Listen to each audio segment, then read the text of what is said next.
And welcome to Pulp Mythos. I'm Brian here with Spencer and Larry, and we're going to be discussing Raised by Wolves Season 2, Episode number 3. If you've not hit the sub button, please do so. Leave a like, that really helps push the video, and a comment would be appreciated. I just want to start with, I talked about it a little bit in last week's review about how I love the blend. It's a science fiction show through and through, but they have all these little fantasy imagery, fantasy elements.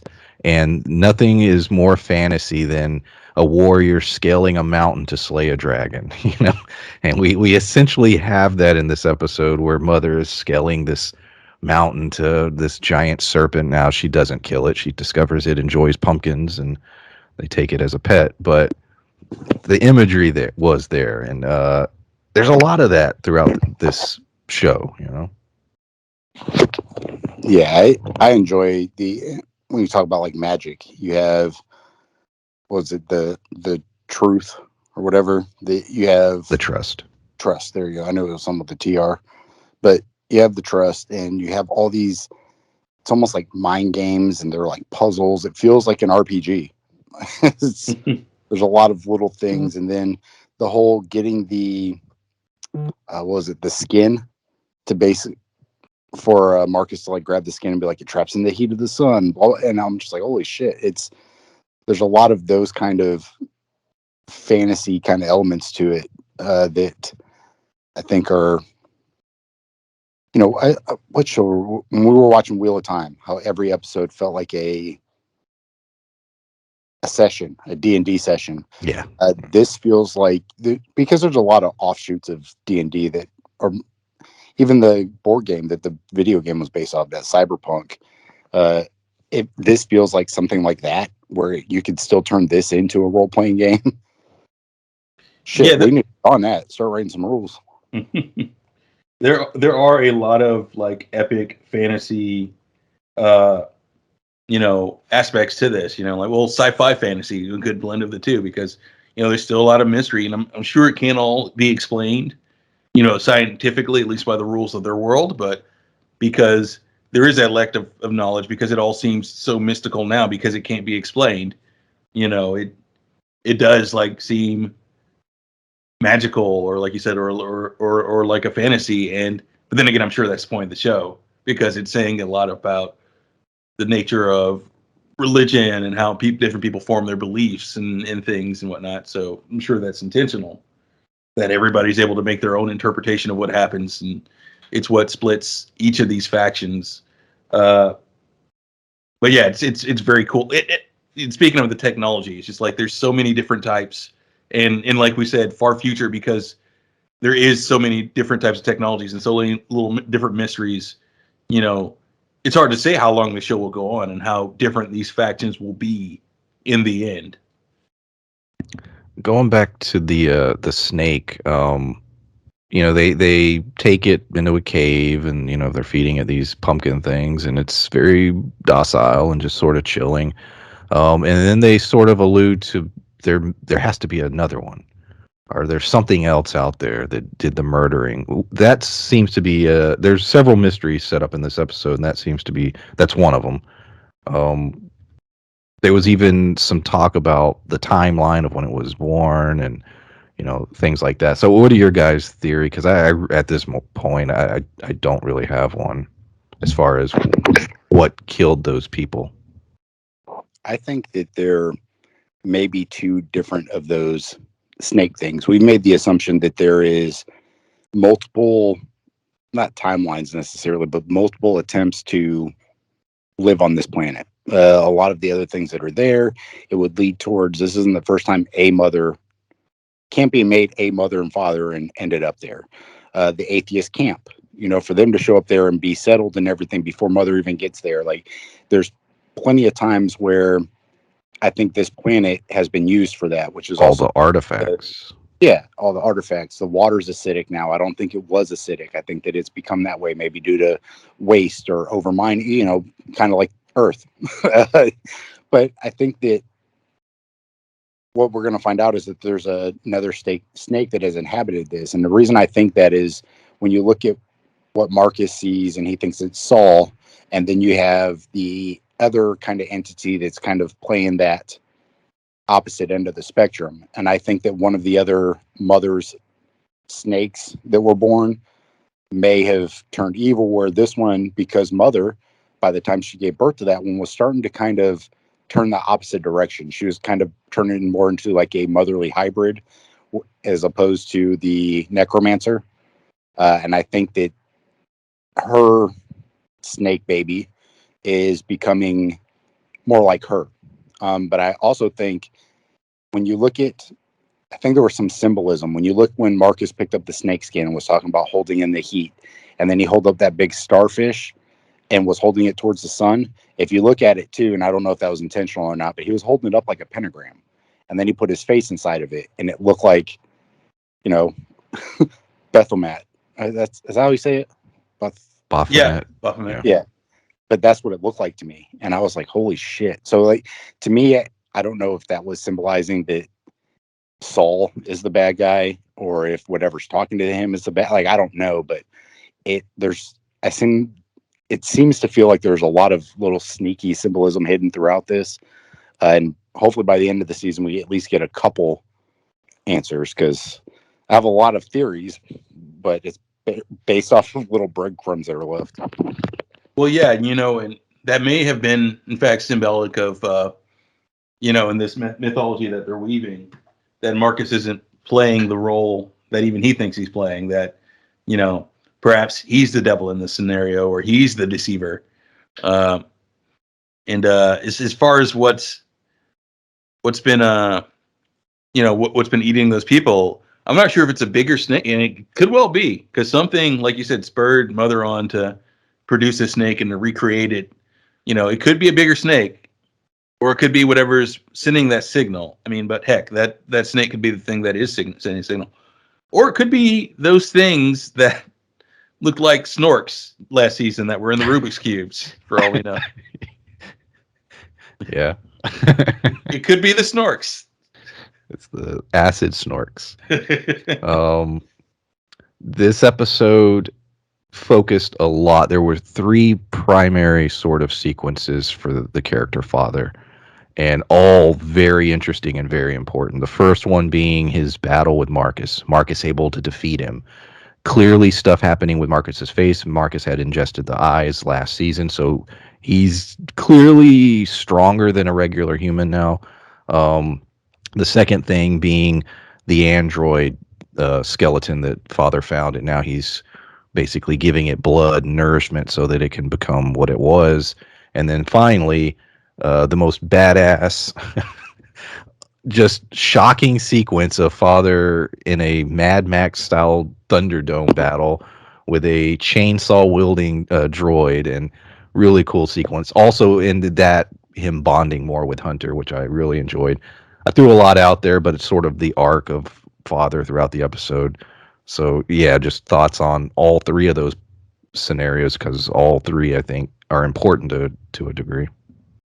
Well, I think that the Marcus and father part, to me, showed the most important out of those 3. I think all 3 are important because in the preview for next week, it showed what looked like a necromancer. So I don't know if what he's healing is a necromancer, or if what's he's healing, he takes the eyes out and gives it to, like, I don't know. But they were showing basically like a necromancer thing again in the preview for next week. And I think that's whatever father's building.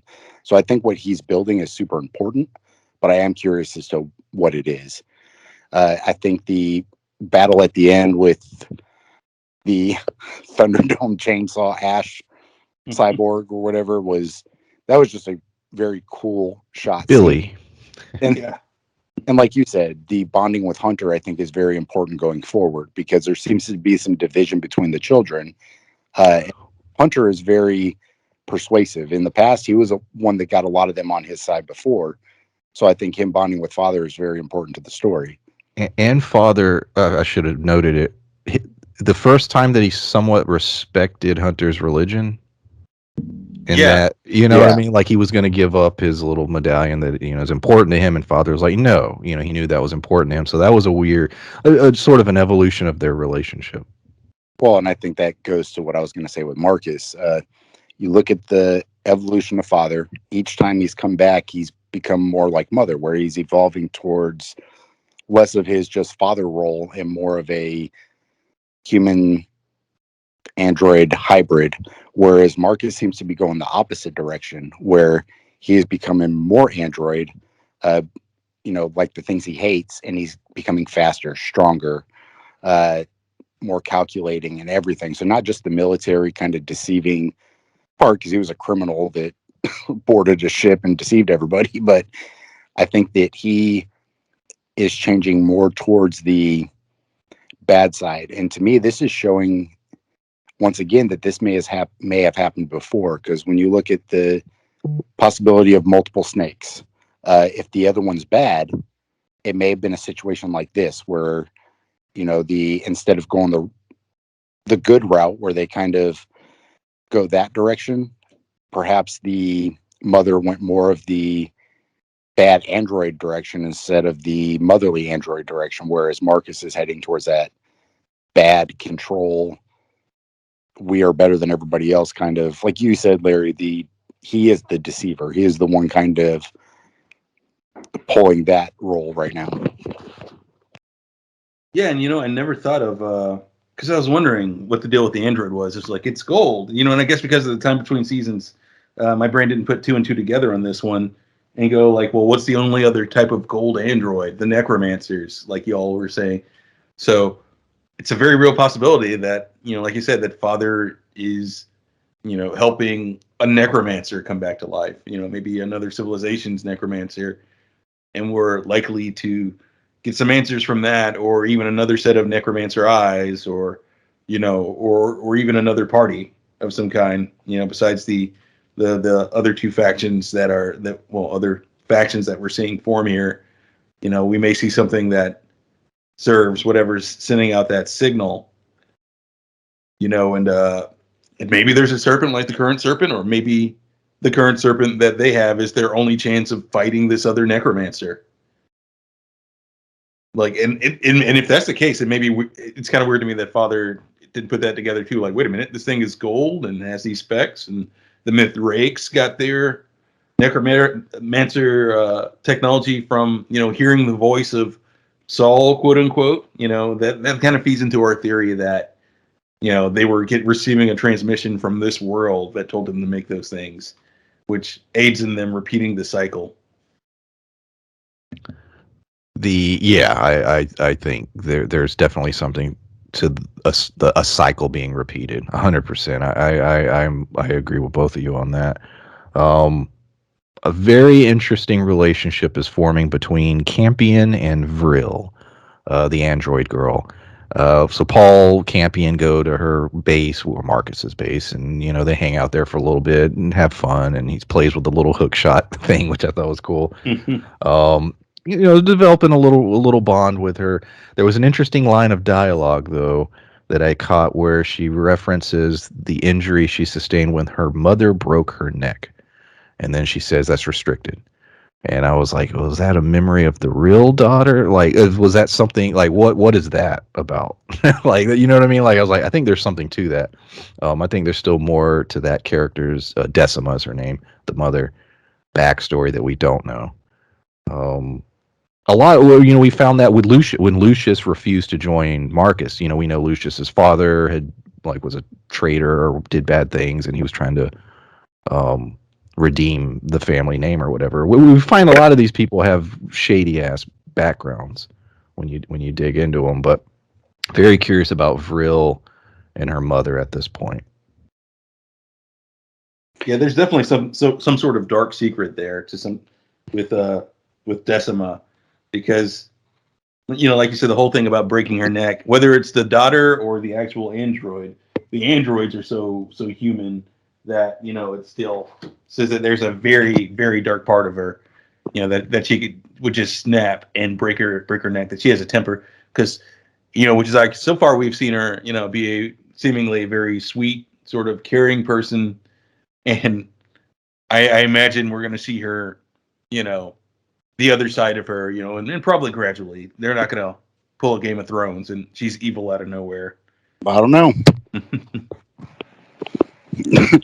Well, to me, it depends. If they say they have like 4 seasons fleshed out, and HBO's like, "We'll give you 4 seasons," then I don't think that'll happen.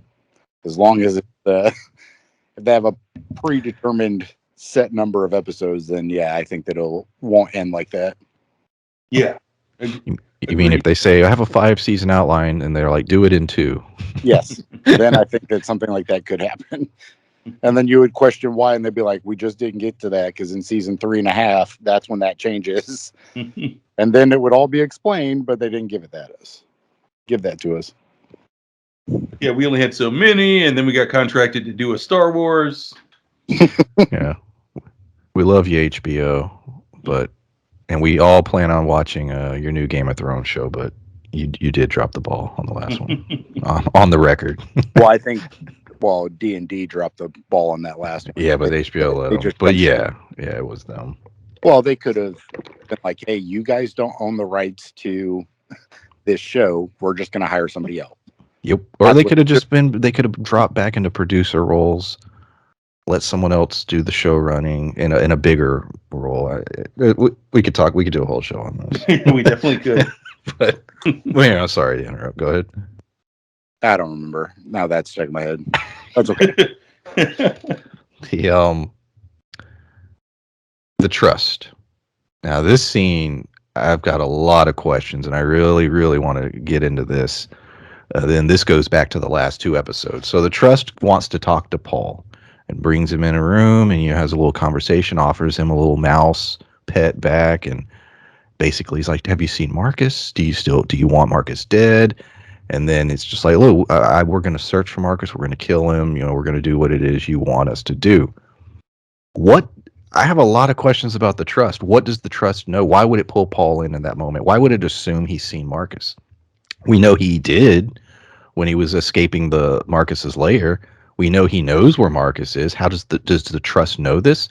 We saw that the trust wanted Father to go take those people to lure the snake, but according to Marcus, whether or not and Decima, whether or not they were lying or not, we don't know. But they were alluding to the fact that if he used the bomb thing, it would have killed Father as well. They were talking about the distance of the explosion. So you start saying, well, was it setting up Father? Was it testing him? What does the trust know? What is the trust's game, basically? Because there just seems to be a lot more going on than we're led to believe. I have a theory. The ship that they have was similar to the one that Marcus and them crashed. It was like the head ship, which is what the trust was on. I think that Paul is an android, just like that girl.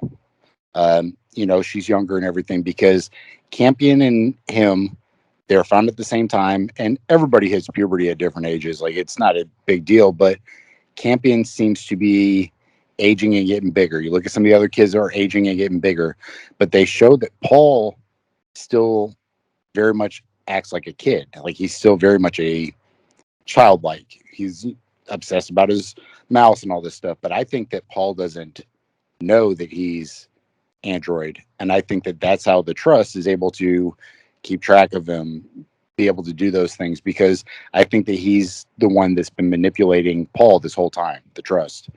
He's the one that's trying to kill Marcus. And so I think it goes back to what we said, the good versus evil, or who's really bad. I don't know that there's anybody that's really good yet. Mother and Father are the only two that seem to be heading in the decent kind of human being direction, whereas everybody else is kind of very shady and shitty. But I think that Paul is in. Hey, man. And the trust is able to manipulate him the whole time. I'm Team Tempest and her new boyfriend. Like, but yeah, that could be a very interesting twist, honestly, because Paul seems to have a dislike or a slight disdain for androids, and we know we know that Marcus definitely does, even though Marcus has just re-embraced him as a son. And how would this change things for both those characters if you were to find that out?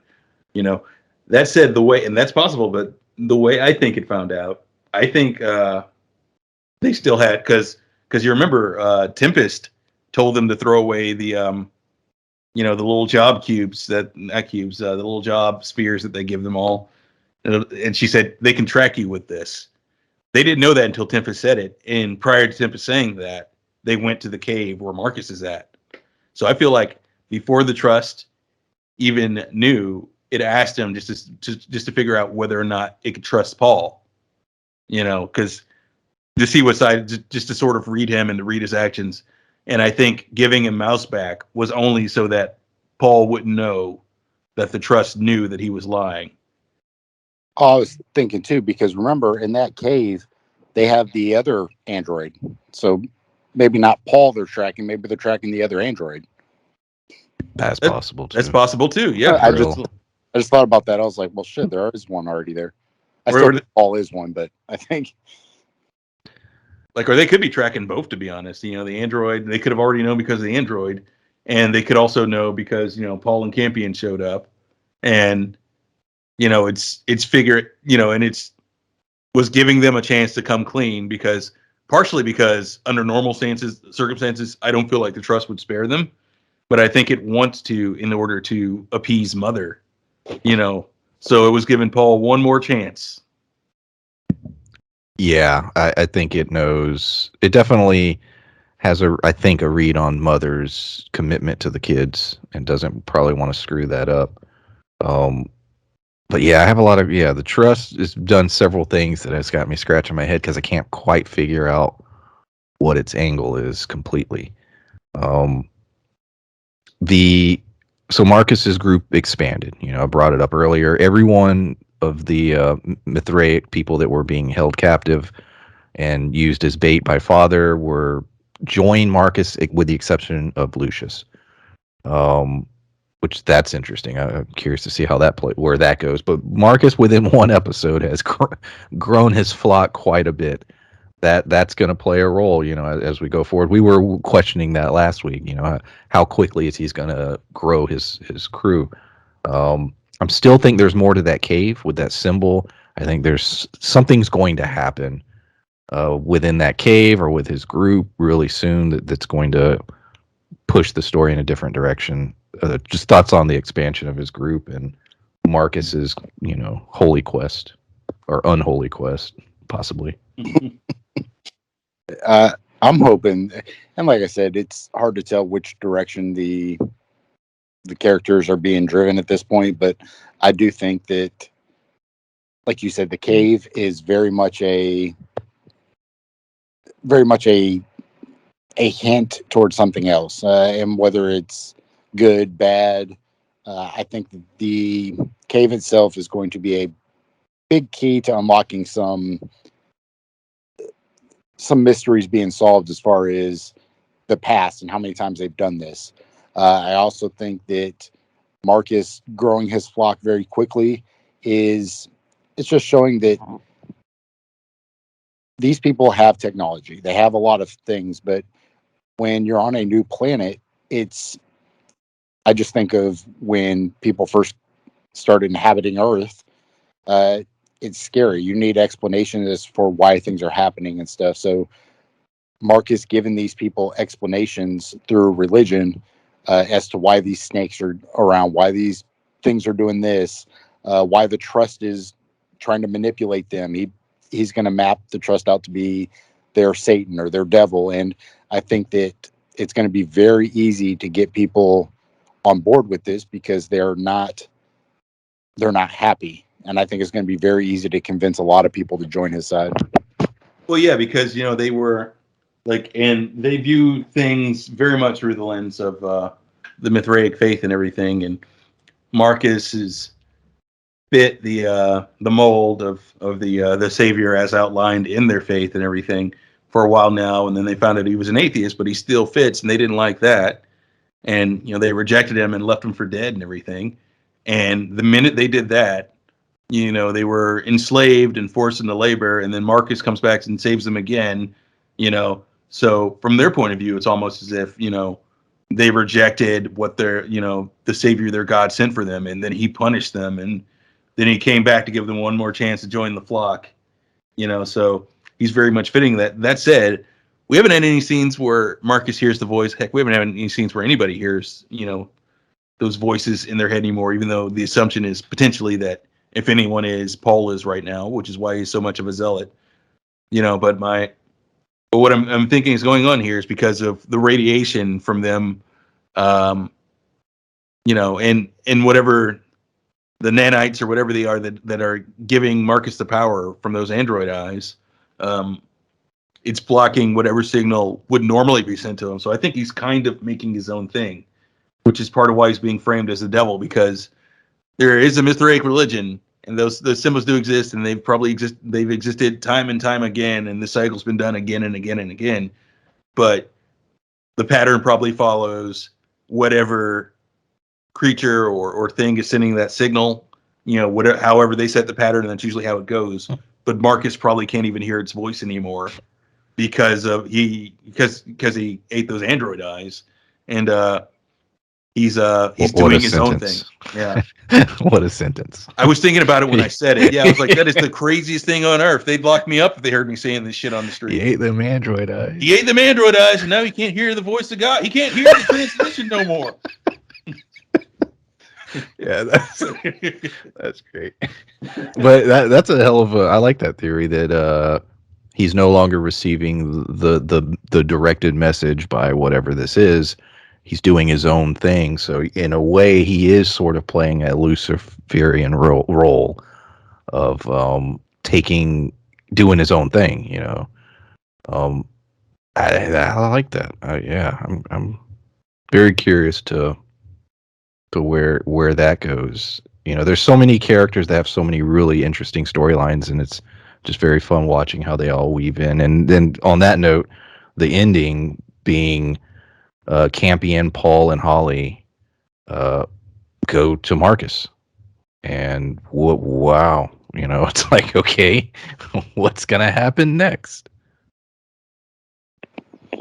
Yeah, that's it's hard to tell. I think that they may unknowingly have led everyone to Marcus, and to me, it depends on what they're doing after the season, what future plans are, how quickly this will wrap up or become a side plot. I don't know, but I think them going to try and warn Marcus, Campion is the one that seems the most on board with warning Marcus, whereas Paul wasn't really on board with it until he saw him, and then it's like I don't know if, and this goes back to my android theory, that the trust is using Paul. So when they said, we're going to kill him, I think that's how they're trying to kill him, is with Paul. And I think that's how the trust is trying to do it. But Campion seems to be the one where it's like, hey, I don't want to start a war. We got other shit to worry about. We got these giant fucking worms, and it's like, this one's nice, but he even asked Mother, he said, is it jealous?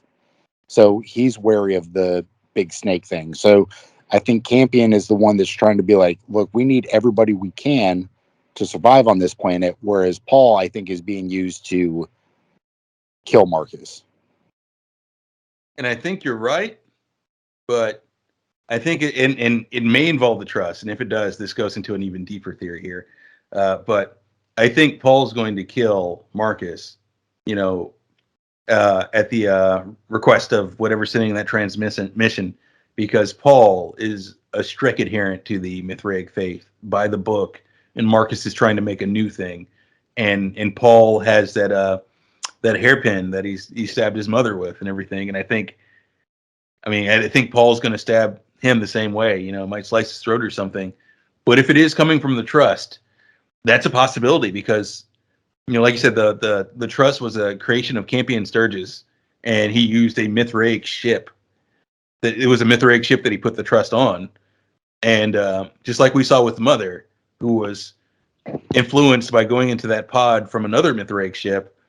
Who's to say in that little virtual space that the trust wasn't also influenced in some way by that transmission, and isn't unknowingly or perhaps even knowingly doing the bidding of whatever's sending out this transmission. So both Mother herself is Mithraic super weapon. That's true. Developed by tech that they don't really understand.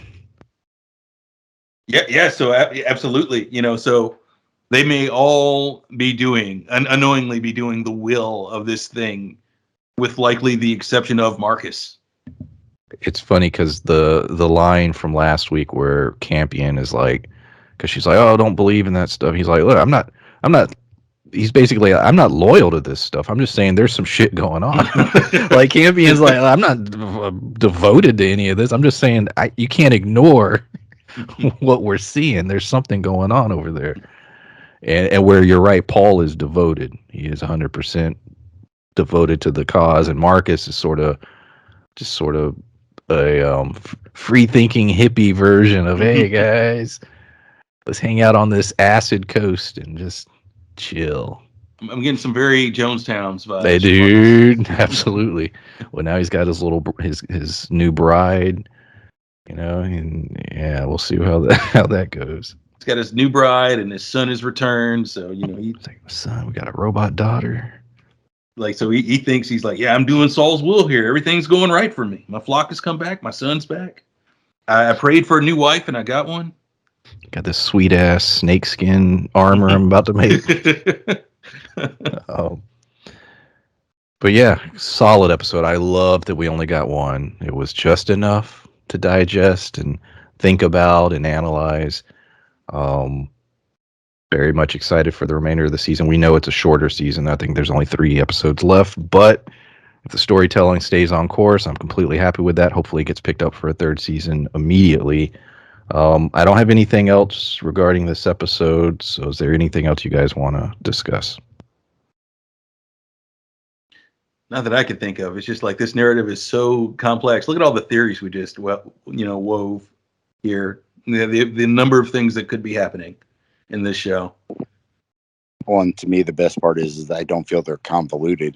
There's a lot of different theories, but all of them hold weight, and any one of the ones that I feel we mentioned are easily explainable, and on top of that would still drive the story forward for multiple seasons and be well told. So I think, I hope that this show continues, and I hope that HBO, even if it's a 6-episode thing, kind of keeps going forward. So I'm excited, and I hope that this doesn't turn into HBO's Firefly or whatever.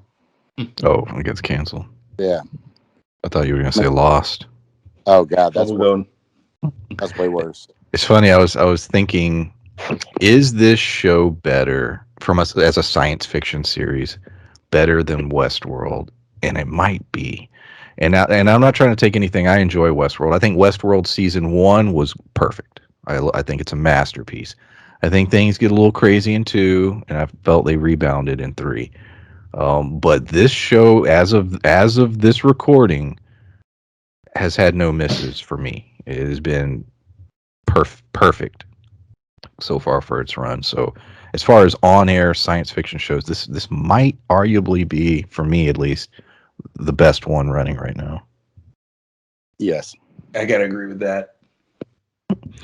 And on that note, I guess we'll say goodbye, and appreciate everyone listening. Like I said, leave a like. That really helps push the videos. Leave a comment, and we will see y'all next time. Bye. Bye.